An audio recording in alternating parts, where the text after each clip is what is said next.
solstice blessings to everybody. Welcome.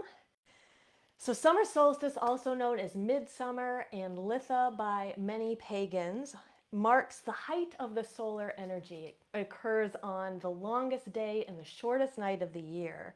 And this heightened solar power lends itself to the natural world and adds extra energy to both humans, animals, all humans, animals, and plants. But also, ironically, this day marks the beginning of the dying half of the year and the end of the growing one. So we'll start to feel that at some point soon. But for now, summer solstice, Litha, midsummer, whatever you'd like to call it, is a time of merriment and fun, a time to connect to the animal kingdom, the plant kingdom. The wheel really invites us right now to find our place in the natural world, whatever that means to us. And we'll be talking about all that and more in this week's episode of Ask Aislin. So welcome, I'm Aislin. This is Ask Aislin. I'm here tonight talking about the solstice. We're on the solstice, talking about the solstice, which is really the start of a season, not just a singular day. We'll talk about that a little bit more later. If you are here with me live, welcome. You can go ahead and drop comments and questions in the chat, and I will get to those during the Q&A, or I'll also kind of pause during this class and address those questions and comments as well.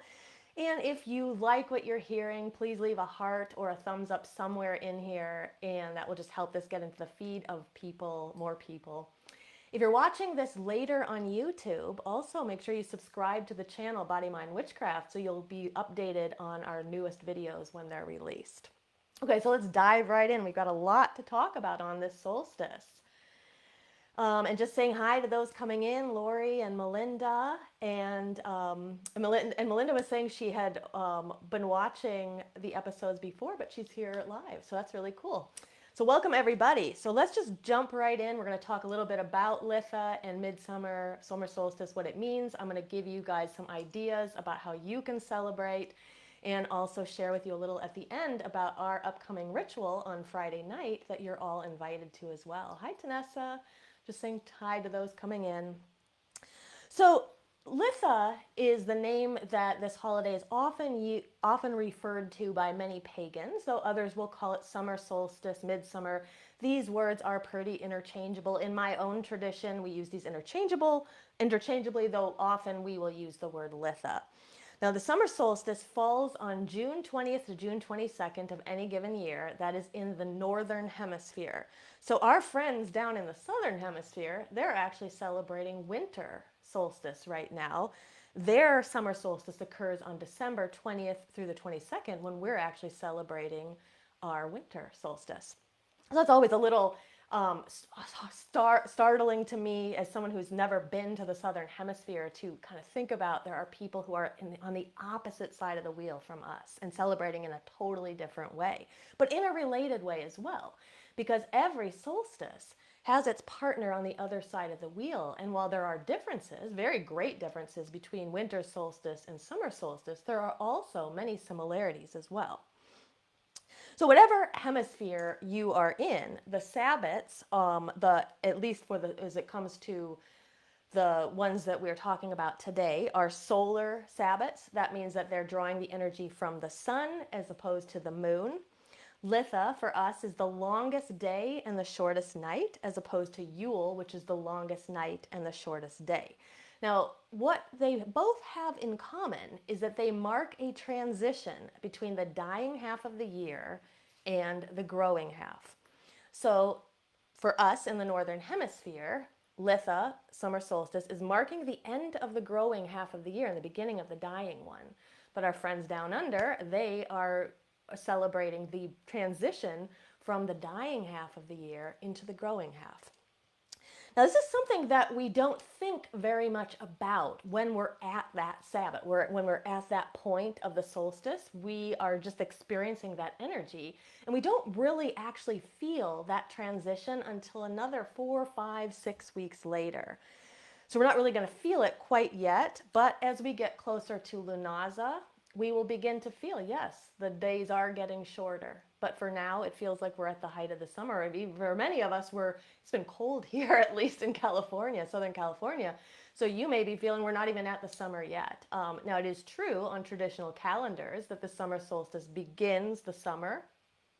So it's interesting that we call it midsummer, and this has to do with the fact that the Celts marked Beltane as the beginning of the summer, and so for them, Litha was the middle of the summer. Summer solstice was the middle of their summer. Now at Litha, we celebrate the height of the sun's power. The god and the goddess preside as the king and the queen of the land, lending all of this energy to the plant and the animal kingdoms. And in the story of the Wheel of the Year, the god is at his most virile and strongest point, and the goddess is pregnant with his child, who will later be born at Yule or winter solstice as the solar god, the solar child. Litha is the last of the 3 planting Sabbats. So we have 3 planting Sabbats grouped together, Ostara, Beltane, and Litha. And we also have 3 harvesting solstices that are coming soon. That would be Lunaza, Mabon, and then Samhain at the very end. The veils here are thin between Beltane and Litha, just as they are thin between Samhain and Yule. That is because this is a transition time, and thin veils are something that we feel at any transition time. So we will feel thin veils, for example, at a full moon. This is why divination is so good at a full moon. We'll also feel thin veils near a dark moon or a new moon, again, because it's that transition period. So we think of those solar and lunar cycles, which I'm going to talk more about at the end, and how they sync up and they have the similarities and differences that they have. We start to learn a lot more about this energy that we're in. So right now we're in that transition space with these thinner veils, and for this reason, it's not uncommon for us to notice the appearance or evidence of nature spirits around us. Fairies, fairy magic is very popular at this time because of that. Now at Litha, the Holly King and the Oak King also battle it out for domination of the Wheel of the Year. At Litha, the Holly King will win. He is the one who controls the waning half or the dying half of the year. So again, going back to that idea that even though we're at the peak of the sun's power, we're actually at a space where the dying part of the year is about to start. And that's what the Holly King brings in for us with his victory. Now the Oak King, he controls the waxing half of the year. He'll be victorious at Yule, and that will herald in the beginning of the growing half of the year. Now, the energy of that Holly King begins to start to color the energy of what comes next. So from then on, our sun's energy begins to wane, and because of this, Litha is a really good time for us to gather all of that solar energy together, all of that energy that we're going to need in order to face that darker half of the year, which is coming. Litha and summer solstice is also a great time for love magic, I especially love self-love magic, spells and hand fastings. I'm going to talk a little bit more in a bit about different activities you can do, but hand fastings are definitely a great thing for Litha. Now, the interesting thing too about love magic, hand fastings, things like that is it's not just a modern idea for modern pagans. If we look back to Shakespeare, even in his Midsummer Night's Dream, we see that love was a topic on the minds of both the humans and the fairies, who were constantly trying to get the humans to fall in love with each other, and the fairies were falling in love with each other too, due to the love potions that were being used. So let's talk for a moment now and transition into possible activities that you could do at home to celebrate Litha. And just saying hi to more people coming in, Misty and Danielle. So great to see everybody here. So one thing that is great to do at Litha is drawing down the sun. Now drawing down the sun is similar to drawing down the moon, but instead of using the lunar energy, we use the solar energy. For those who have never done drawing down the moon or sun, drawing down the moon is much more common. It's often done at a full moon.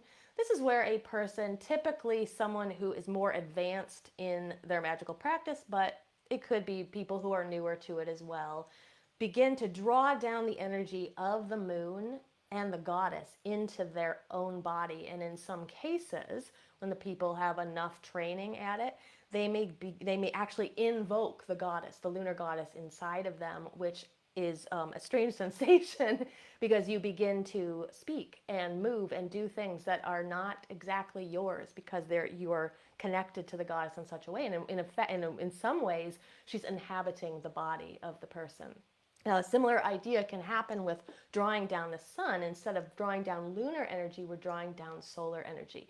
Now, we don't have to think of this so much as invoking a deity or anything like that. You could just think of drawing down the sun as simply bringing the solar energy down into your body, infusing every cell of your body with that energy. And especially if you're someone who needs some physical healing, drawing down the solar energy into your body can actually help in a lot of ways because it invigorates you. That is the kind of energy that gives vitality and life. Now, another thing that can be done at Litha or summer solstice is the burning of the Yule wreath. So sometimes people will actually make a wreath at Yule or at winter solstice, and it can be made typically out of evergreen, but it could be made out of other types of trees as well. And so this is woven together at Yule or winter solstice to represent the wheel of the year. Now, sometimes people burn it right then at Yule, but oftentimes people will save it until Litha or summer solstice and then burn it then to represent that transition and that connection between the winter solstice and the summer solstice. Another thing that's great to do at Litha summer solstice is a ritual for wishes, the manifestation of goals or dreams. As I mentioned before, Litha has a very similar energy to a full moon. So if you think about the things that a person might typically do at a full moon, there's a lot of workings towards manifestation, drawing in desires, right? Bringing things in. That is the same kind of energy that we experience at this point in the solar cycle. As I mentioned earlier as well, you can work with the idea of the Holly King and the Oak King. So sometimes people will actually do a physical reenactment of the death of the Oak King by the Holly King at Litha, and then on the flip side of the wheel, they might do a reenactment of that same battle, but at that point having the Oak King be the victor. So if you do this, you can, if you're quite creative, you can read the story, you can write your own script. You would have to have some actors who would act the parts out. You really just need two people, though oftentimes there's a third person who acts as the queen of the earth or the goddess in some way.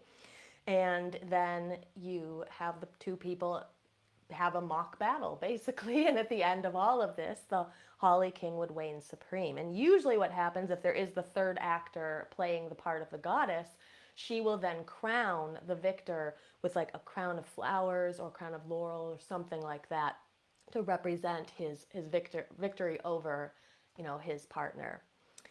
So that is something that's an interesting idea to do. My coven has done it a few times. I do say use a bit of caution because it is a mock battle. And when we were practicing it, we actually had one of the people who was representing, I think she was the Oak King. I can't remember which one she was, but she actually ended up injuring the other person during rehearsal because the battle got a little out of hand. So you just want to be a little cautious when you're doing that. But it can be a really fun thing to do. And if you're not as creative and can write the script yourself, you can always look it up and find a lot of information about the story of the Oak King and the Holly King. And I'm pretty sure there are some scripts that you can use. There's not a lot of words that are said anyway. It's mostly just a mock battle, but can be a lot of fun for those observing. And especially if you have a ritual or you have a gathering where there are a lot of people there, this can be a really fun activity. So another thing that you can do at Litha is fairy magic. So as I mentioned before, the veils here are very thin between the worlds because of the transition space between this dying half of the year, the growing half of the year, and the dying half of the year. So things you can do for the fairies is leave offerings for the fairies or other nature spirits. This can be anywhere in your yard or a park. Food, different things like that can be left. You can make a fairy door. There are kits that you can get if you're not really creative or feel like you're very creative. You can go and get kits to do this. And it's a fun thing to do with kids, but I think adults have a great time doing it too. I found that fairy doors are great any place in your yard, but especially near large trees, or if you're lucky enough, like me, to have one that has a natural fairy door, which means it's a space at the bottom of the tree trunk that's open and leads into the hollowness of the tree. That this is a place where you could also just set up little things for the fairies. So last month we talked about, when we were talking about Beltane, we were talking about setting up little mini maypoles for the fairies. Well, here you could leave them offerings of flowers or food or just anything that you see in the store that you think they might like. Leave them little things there. Um, the other thing that you can do is make a fairy jar. So fairy jars are good for your home, especially if you notice that the fairies are troublesome to you or to your pets. Typically, their energy is not necessary, it's never sinister in any way, but it can be a bit mischievous. They sometimes chase pets, especially cats, and they can also take some of your things and just hide them. They don't take them forever, but they hide them, especially keys, shiny things, jewelry. I always tell people, especially between Beltane and Litha, watch your shiny things. Make sure you know where they are. You're always putting them in the same place. Otherwise, the fairies may take them for a while. But what you can do is make a fairy jar. So a fairy jar is a small jar that you fill with shiny things like trinkets, old jewelry that you don't care so much about, glitter, sparkly things like that. And you can put it in a corner of your home and they'll become much more interested in that and hopefully less interested in the things that you don't want them to take. So another thing we can do at Litha or summer solstice is divination. So as I mentioned before, the veils are thin right now, just like at a full moon. It's a great time for divination, whatever kind of divination you like. And not only that, because of this being a solar holiday, it brings with it this energy of let's shake things up, let's try something new. So if you're somebody who's always doing tarot cards, choose a different form of divination and give it a shot at this time, right? Maybe try the runes or a pendulum or something like that. Get out of your comfort zone, is what that fire energy really invites us to do. Now, love magic, like I mentioned, is great at this time. I think self love magic is also very good. We often forget us. And so, whether you are in a love relationship or not, you can always do self love. I like to do a lot of things like with mirror work is really good at this time, saying affirmations to yourself. It can be hard sometimes, but you deserve love as much as anybody else, all the people you give it to, too. So pampering yourself is really good as well. You can do a kind of self-pampering ritual where you take a nice ritual bath, you put on nice oil. If you know anything about abhyanga is a type of massage where it's a self-massage technique where you take oils, typically like sweet almond oil is a good carrier oil. You put a few drops of something else in it, like lavender perhaps, and then you massage your entire body, including your face. Some people actually do their scalp too. I tend to not like to have the oil in my hair, so I usually don't do my hair, but you do the entire rest of your body. It takes about 10 to 15 minutes, depending on how slowly you go, and just luxuriate kind of in that and then get in the shower and wash it off. In Ayurveda, it's something that's often prescribed to people to do. It gets the lymph and all of your, from a physical perspective, gets your lymph moving. From an energetic perspective, gets your energy moving. So if you feel that you kind of need to little shake up, right? You feel like your energy's a bit stuck and stagnant, trying something like that, abhyanga, self-massage can be a really good, nice way to nurture yourself, show yourself a little bit of self-love. Now, hand fastings are great at this time of year. I just saw today that one of my friends got hand fasted and married today, so that was really great. She's a witch. She knew exactly the best day of the year to get married on. And so hand fastings, marriage of any kind is great on summer solstice, but just in that summer solstice or Litha season as well. At the end, I'm going to talk about this more. I'm a big proponent to the idea that this isn't just a singular day of energy. This is more of a season. So pledging your love, things like that during this entire season up until about Lunaza is a great time for it. Another thing that you can do is wand making. This is one of my favorite activities with a group, but you can also do it alone as well. So I like to go out on my hikes and find sticks that look like they would make the perfect wand, stuff that has been left on the ground. We don't want to go to a tree and cut it off by any means. But things that have fallen to the ground, if you gather some of those, I like to get different types of trees. So I have oak, I have birch, I have different ones. And then what I will do is every once in a while, our coven will do a wand making class. And I bring out all of my sticks. People get to choose. I know which type of wood it is, so I can tell them they can choose through intention. And then you can just kind of knock yourself out and make yourself a wand. So I'm going to show you one that I made years ago. Unfortunately, part of it's fallen, the crystal has fallen off. I have to fix this, but so it's very simple. This was a great stick that was already so smooth. So sometimes you'll find these ones. Like what I like to do when I'm searching for sticks to make a wand with too, is I feel in my hand. How does it feel in my hand, right? Some of them almost seem like they have a natural handle built into them that fits your hand perfectly. That's a way you can tell it's a good one for you. I made a little handle for it here by just wrapping some sparkly red cord. And then I drew symbols of all of the astrological signs on it, as well as all of the planets on the other side. And then what this had at one point is it had a crystal right here that I wire wrapped onto the top, and it's since fallen off. And I knew I was going to show you guys this today, and I was disappointed to find that my crystal had fallen off, and I don't know where it went. So this I will be repairing, but it's a very simple activity you can do alone, in a group. It's great with kids as well. Wands are so good for this type of energy because the wand is corresponds to the element of fire. For most people, they think the wand corresponds to fire, and so it's a great activity when we're already in a solar and fire holiday.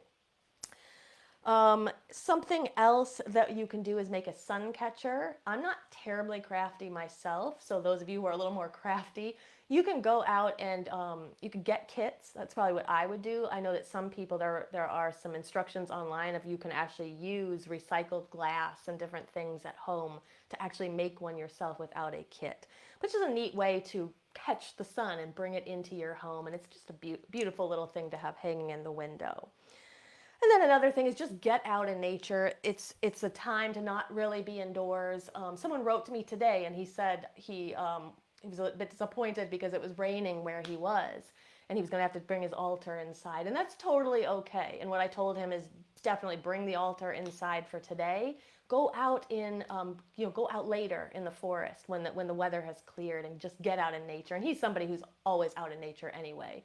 But for those of you who aren't as much, take some time, go out maybe later. If it's not too late where you are tonight, go out and walk tonight or tomorrow, or in the days to come, because it's just a really great time. Litha season is a great time to just be out in nature with the nature spirits, and communing with the natural world, the animal spirits, plant spirits. I'm going to talk more at the very end about our ritual, which is a ritual that helps you connect to animal guides. It's a great thing to be doing at Litha as well.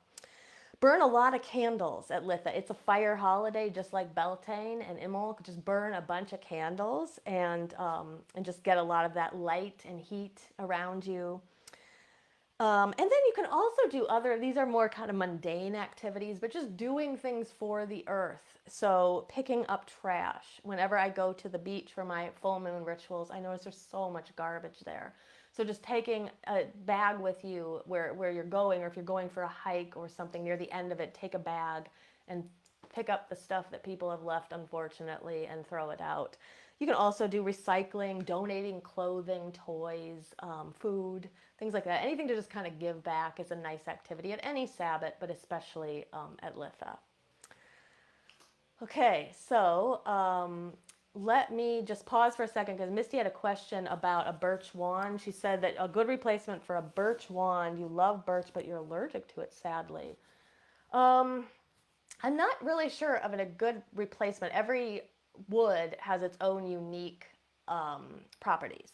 So I'm not necessarily sure of a good one to replace birch. What I would seek is I don't know if you want to make it yourself, or you're looking to buy one, but if you're going to make it yourself, I would just go out and seek a piece of wood that speaks to you.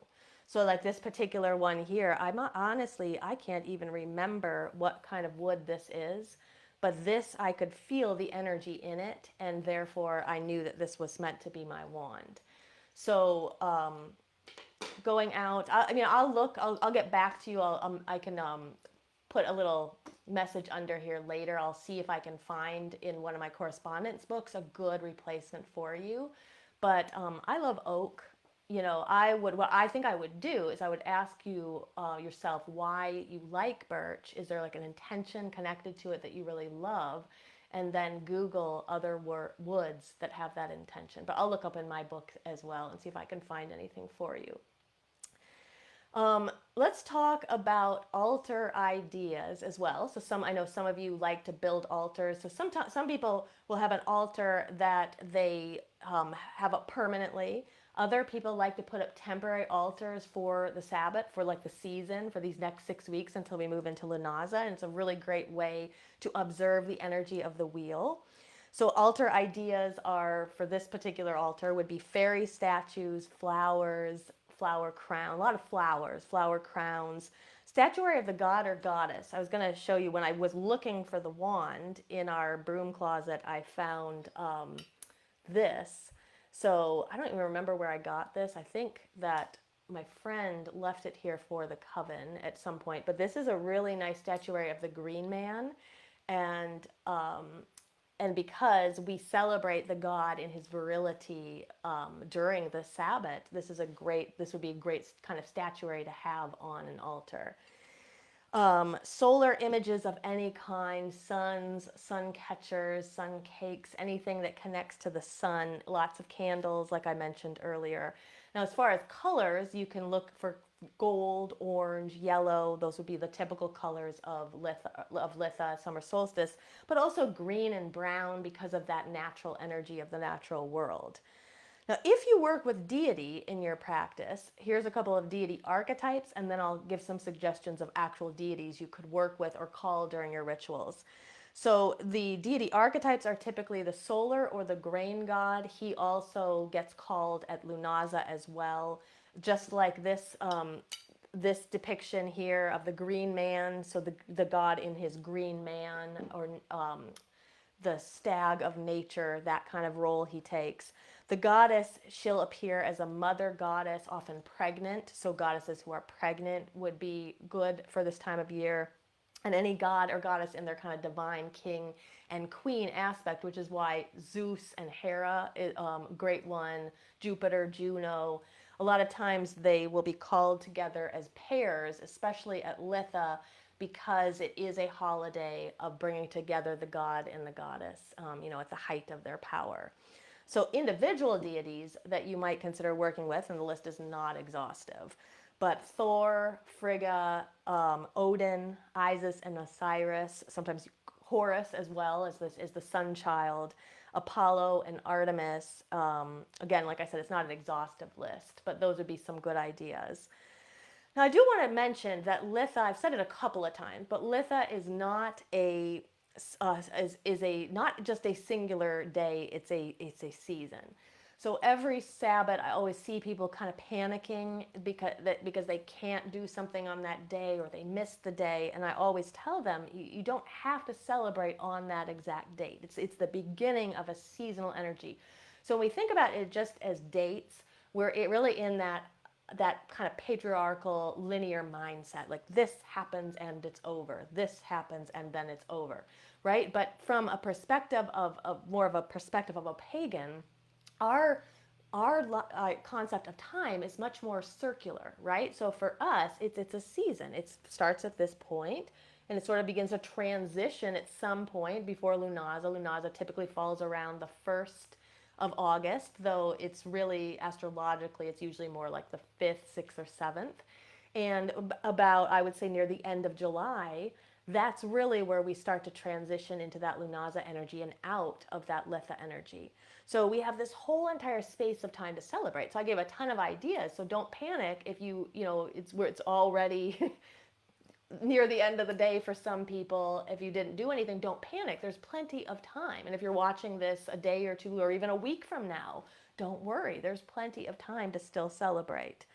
And in fact, like I said, 4 to 5 weeks before we're really going to transition into the energy of the next Sabbath. So the other thing I wanted to mention here too, and this is something I think is really important that I don't hear a lot of people talking about, but is how our solar year, our solar cycle, and our lunar cycle match up and line up, whether they line up or they don't. So what I mean by that is Litha, like I mentioned at the beginning, is the peak of the solar cycle. So in a lot of ways, it feels like a full moon. That energy is very, very similar. Now, so it's important for us to look at how the solar cycle and the lunar cycle are matching up every time we get to a Sabbath, because sometimes they match up and sometimes they don't. And that actually colors the energy. So for this particular year, Litha is falling on a waxing crescent moon. So we had our new moon on Saturday for some people, Sunday for others, depending on what time zone you were in. So we're only like 4 or so days into the waxing crescent moon, but nevertheless, we're in the waxing energy. Now, this is not as much energy as if we were in the waxing gibbous or a full moon. Like Litha on a full moon is like the peak of the energy. Like we couldn't get more of peak energy than that. But this energy of this waxing crescent, nevertheless, is going to accentuate the energy of summer solstice Litha. And it's going to make that energy feel more projective or active or like outward moving than it would if we were in, for example, the waning moon, in which case that energy would still be very active. It's the height of the solar power, but with the lunar energy was more of a waning energy, we might feel a little bit more like turning inward, feeling a little bit more receptive. So it's always important for us to kind of look at how the lunar energy colors the Sabbath in order for us to see really what kind of energy we have at this time. All right, so I am going to turn this over now to the Q&A. So if anybody has any questions, it can be about anything. It doesn't have to just be about summer solstice. So feel free to drop those in the chat. And I do have one question that Jen had sent me, so I'm gonna answer that. And then anybody here who is here live, you can put your questions in as well. And then anybody who's watching in replay, feel free to put your questions here too, and I'll go back later and answer them. Or if there's something I think I should highlight in a future episode, I will do that as well. Okay, so Jen asked me a question about Schumann patterns. She said that she had been researching them and she was finding that the information was a bit chaotic, and she was just wondering what people in the witchy community think about this. So what I told her is I don't know a lot about Schumann resonance. I think it's definitely interesting. It's something I'd like to research more. But one of the things that I do know is that those who talk about Schumann resonance and Schumann frequencies say that there is a pulse that is emitted from natural things in the natural world. And some go as far as to say that there is this pulsing energy that's coming from the earth itself, and it tends to be around like 7.83 hertz or cycles per second. Some say it's a little bit less, some say it's a little bit more. Now, from a perspective of a witch, what I find fascinating about that is 7.8, a little bit under that, is the frequency that our brain waves begin to emit when we are going into the alpha state. So when we are in the beta state, we're in a frequency of about 8 to 12 cycles per second. This is like a waking state that we would be in when the mind is active. It's talking, right? We're all in that state right now because we're awake. You guys are listening, I'm talking.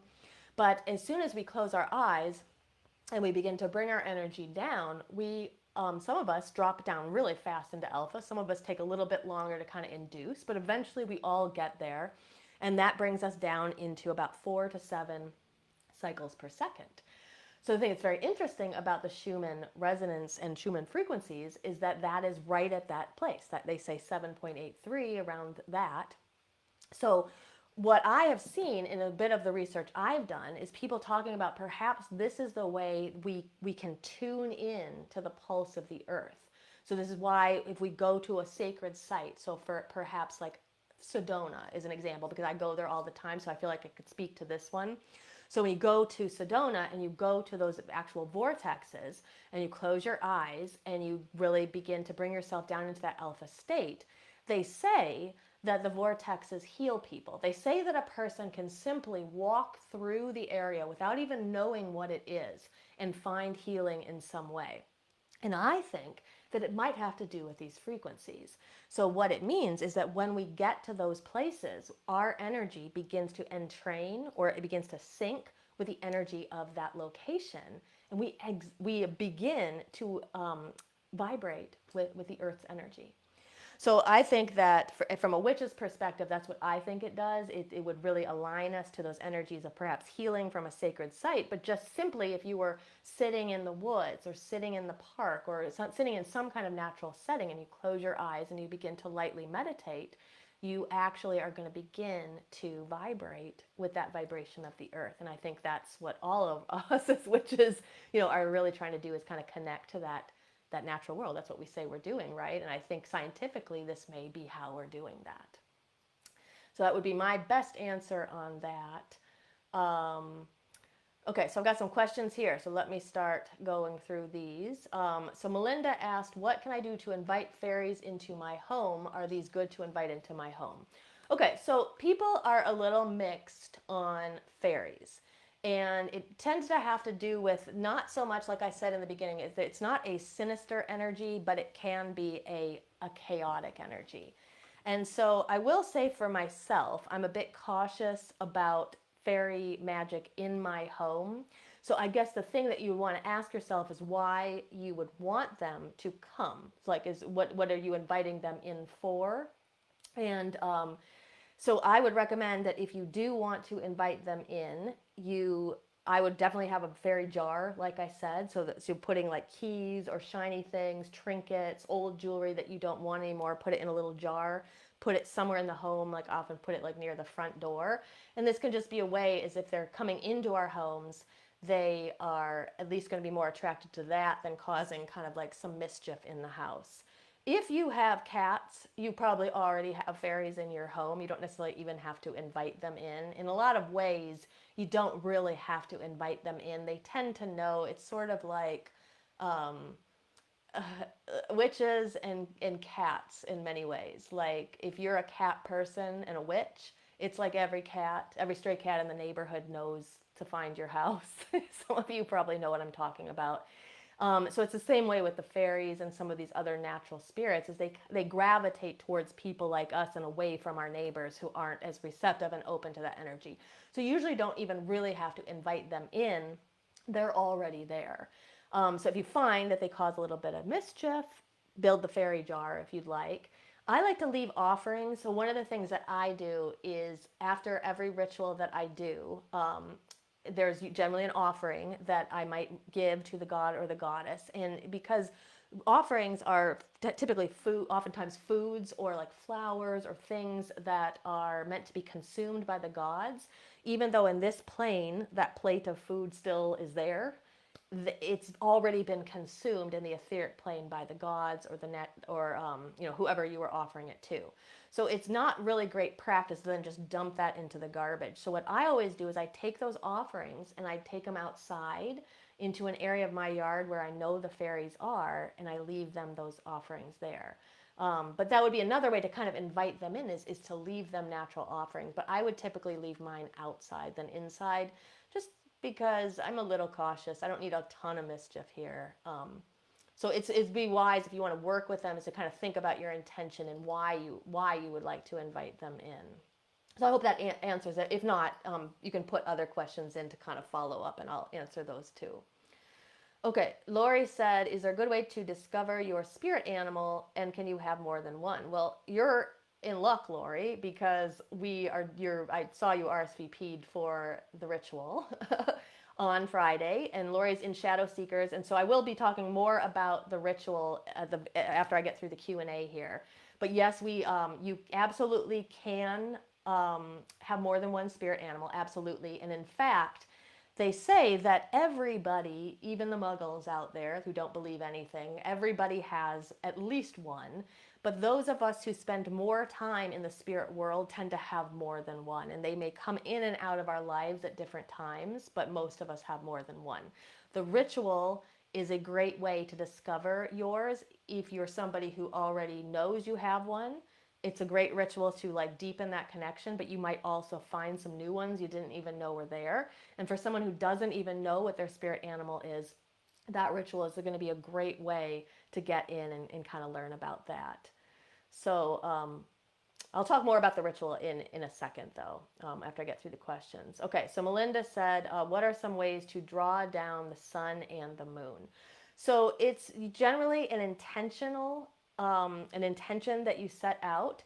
So what I do is I don't draw down the sun a lot. I draw down the moon every full moon. And so it is, like I said, it can be on one end, it can be kind of an advanced practice for advanced practitioners who are really going to invoke the goddess into them. But for somebody who's kind of newer or starting out, all you really have to do is go. I would go outside. I would probably not do it inside. You can have a better luck if you can actually feel the kind of have the moon's energy above you. It's best done at a full moon usually. Close your eyes and you just make an intention to pull that energy down into you. And just kind of imagine it coming down, up, down, right, from above you, bringing it down into your crown, and then drawing it down through the rest of your chakras and your energy centers down into your body. And then you can bring the energy into any part of your body that you want. So if there's particular healing you need, bring it into that part of your body. Or if it's not if it's just generally, you're just generally drawing the energy in, you can draw it down into the part of your body that you consider to be the center. So some people consider the center of their body to be the solar plexus, and other people consider it to be the heart, and others might consider it to be something totally different. But that would be a way to do it. Now, another thing that you can do is there's a poem that is called "The Charge of the Goddess." It was written by Doreen Virtue, I believe. I don't want to screw up this. Pretty sure it's Doreen Virtue. And she wrote this poem. There's been a couple of derivations of it since, but if you Google it, it's called Charge of the Goddess. It's a very beautiful poem, and it says, I'm not going to recite it all right now, but Google it, and it is a neat thing to say before you go and you draw down the moon. So before every time I draw down the moon, the lunar energy, I will recite this poem and then begin to pull that energy into my body. So that's something to try. If I can find a good variation of the poem, I will put it afterwards. I'll drop that down here in the chat too for anybody who's interested. So Tanessa was talking about ley line energies. So it's not really a question, but I'm not sure if she was asking a question or if you're asking a question, but I will speak for a moment about it because I feel that ley line energies are like the nadis of the earth. So a nadi, N-A-D-I, is a energy channel in our body. We have 72,000 of them, and they connect different parts of the body. So we have the energy centers of the chakras, the 7 main energy centers, which if you look at the earth is like all of the power spots of the earth. So some say Sedona is one of them. Some say the pyramids, Mount Shasta, the Bermuda Triangle. There's all different kinds. And then the ley lines are like the channels that connect them all. And if we go to those places, like if we go to a ley line and we're able to travel along it above ground, or if we go to one of those sacred sites, we can tap further into the energy. It becomes much easier to tap into the energy than it would at some other place. Danielle said, do our familiars become our spirit animals? I'm pretty sure Jake is still with me. So I think that, so familiars and spirit animals are typically two different things, but there's going to be some disagreement on this. So I'm just going to kind of give you the general consensus on it. So a familiar is typically an animal that aids us in our magical workings. So that could be while they're living. It could also be after they've passed. So if Jake comes during your magical workings and he's kind of aiding you in anything that you're doing, Absolutely. Like I absolutely believe that a familiar during life can still be a familiar after they cross through the veils. Now, the spirit animals or spirit guides tend to be animals that bring us wisdom or medicine from the animal kingdom, and so there's a differentiation between them and familiars.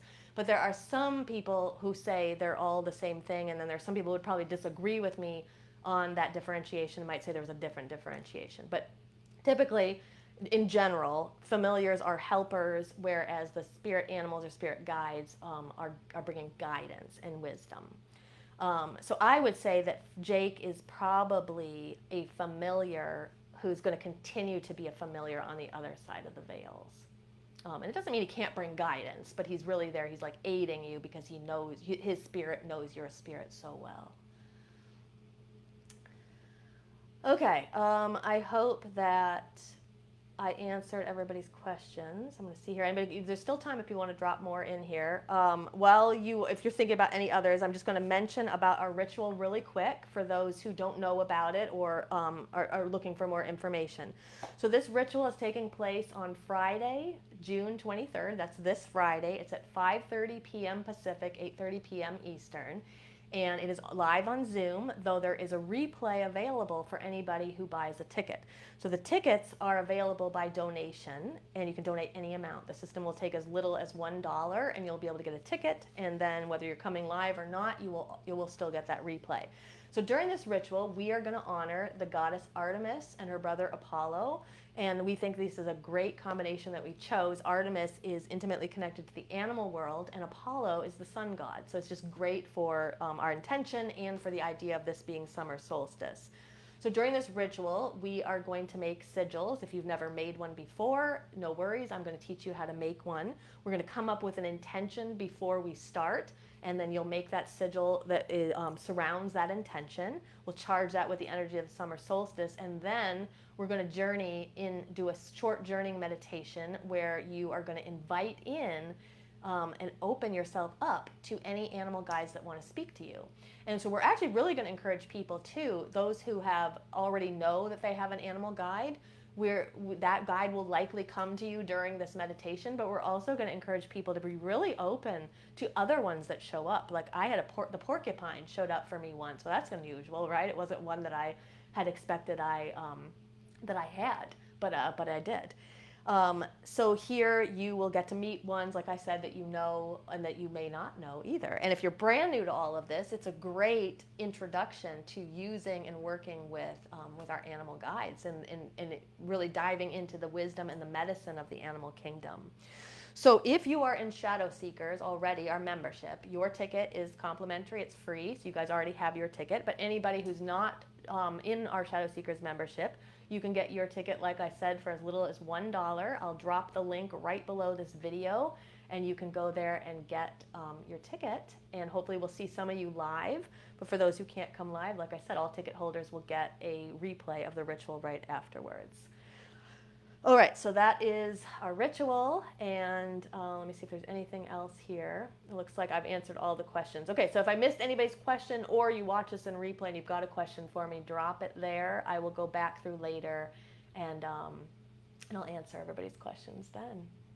So I hope everybody has a great summer solstice. Again, remember, even if you can't do something today, this is a season. We just entered Litha, summer solstice season. You've got plenty of time to really take advantage of this great time of year, heightened solar energy, and just really, if anything, get outside and just get into nature and feel the energy there, and maybe close your eyes and try to sync with that energy and that vibration of the earth.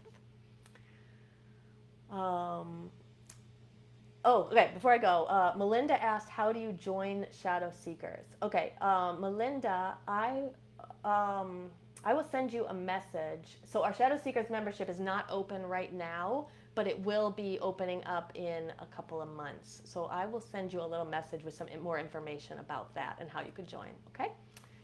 All right, until next time, blessed be everyone.